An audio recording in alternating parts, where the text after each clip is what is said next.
La plupart de tes prospects auront beaucoup de mal à acheter ton produit ou ton service s'il n'y a pas une preuve sociale à l'appui. C'est important. Les gens ont besoin de savoir avec qui ils traitent, d'avoir confiance en lui ou en elle. Eh bien, on va regarder aujourd'hui comment obtenir de la preuve sociale.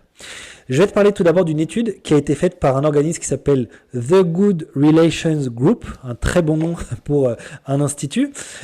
Il a interrogé 145 cadres acheteurs B2B. Et le résultat qui est sorti, c'est que 91% d'entre eux déclarent avoir effectué des achats sur la base de recommandations. Donc tu vois, 9 sur 10, beaucoup, c'est la recommandation qui joue en leur faveur. Alors, on va regarder 3 ou 4 façons de mettre de la preuve sociale, ou en tout cas d'en intégrer dans tes pitchs pour augmenter ton taux de conversion. La première d'entre elles, et là c'est la number one, c'est ta capacité à te faire introduire par d'autres gens. Donc par exemple, au lieu d'aller voir les gens, des prospects à froid, essaye au maximum de prendre le réflexe. Dès que tu signes avec un client, tu fais ta prestation. À l'issue de la prestation, demande de te faire recommander et de te faire présenter à d'autres gens. Lui, il travaille dans l'industrie que tu cibles. C'est un de tes prospects. Donc, il connaît les gens. Il a un réseau dans cette industrie. Il faut que tu lui demandes de te mettre en relation. S'il est content de toi, eh bien, il y a de fortes chances pour qu'il fasse ce geste en retour. C'est le principe de réciprocité, mais à toi de jouer. Il ne faut pas que tu oublies de l'inciter et de lui dire est-ce que vous pourriez m'introduire à telle entreprise ou est-ce que tout simplement vous connaîtriez, c'est peut-être une approche justement un peu moins directe, c'est mieux, est-ce que vous connaîtriez des boîtes autour de vous qui pourraient également bénéficier de ce type de service. Deuxième façon, ce sont les témoignages clients. Ça aussi, tu as un rôle proactif à jouer dessus. Les témoignages, tu peux en avoir de différentes façons. Alors le Graal, c'est les témoignages vidéo non anonymisés. Donc le nom de la personne est sur la vidéo et tu as la personne face à face à toi. Ça, c'est l'idéal. C'est pas toujours facile à mettre en œuvre, mais si tu peux obtenir ça, c'est parfait. Deuxième chose possible, ce sont les témoignages sur Google.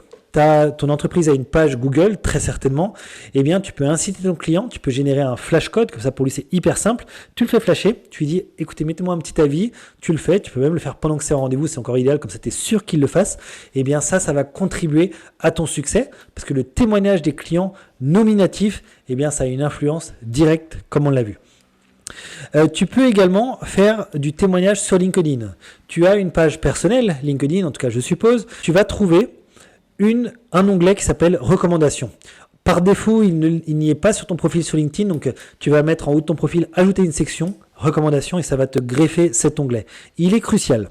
À la fin d'une prestation, tu vas aller sur ton profil, tu vas tomber sur l'onglet là tout en bas et on va te laisser la possibilité d'inviter quelqu'un à te recommander. Et ben, tu as tout compris, tu vas inviter ton nouveau client qui t'a signé la commande, qui t'a fait la prestation à te recommander, c'est-à-dire à te mettre un avis public sur LinkedIn que tu vas pouvoir présenter à d'autres personnes.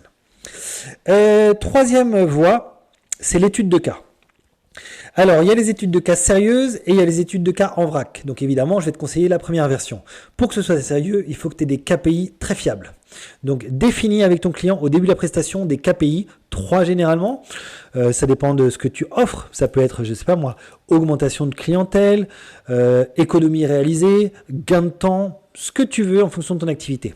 Une fois que c'est défini, eh bien, tu vas pouvoir comparer ces KPI à mois plus 3 ou mois plus 6. Avec ça, tu es armé pour faire une étude de cas. Le Graal de l'étude de cas, c'est de faire témoigner ton client dedans. Généralement, ça va se faire par écrit, un témoignage nominatif où il va dire 3-4 lignes sur toi, sur ton accompagnement. Ça permet d'avoir de la validation en plus et de la crédibilité sur ton étude de cas. Ton étude de cas, elle va te servir pour aller la présenter à d'autres prospects dans le même cas de figure et ça va les convaincre de passer avec toi. Et enfin, le petit bonus, j'en ai touché du doigt tout à l'heure, c'est tout simplement ton profil LinkedIn. Aujourd'hui, LinkedIn devient central dans la vente et dans les achats B2B. Donc, les gens, de plus en plus, ils ont tendance à aller regarder ton profil avant ou après un rendez-vous, mais surtout avant de passer commande. Ils se demandent, en fin de compte, qui est cette personne et qui est vraiment cette entreprise. Donc, c'est un gage de sérieux. Tu ne peux plus te permettre d'avoir un profil bancal, pas de bannière, une photo un petit peu désastreuse, en tout cas pas professionnelle, des sections qui sont mal remplies, voire pas remplies, tu dois prendre ce temps, quelques heures ou en tout cas 2 petites heures pour avoir un profil carré. C'est pas compliqué, mais c'est juste du professionnalisme de base aujourd'hui pour la vente post-Covid. Voilà pour tes solutions, donc je te les récapitule. Première chose, se faire introduire, ça c'est vraiment le numéro 1. Témoignage client, étude de cas, et le petit bonus c'était le profil LinkedIn.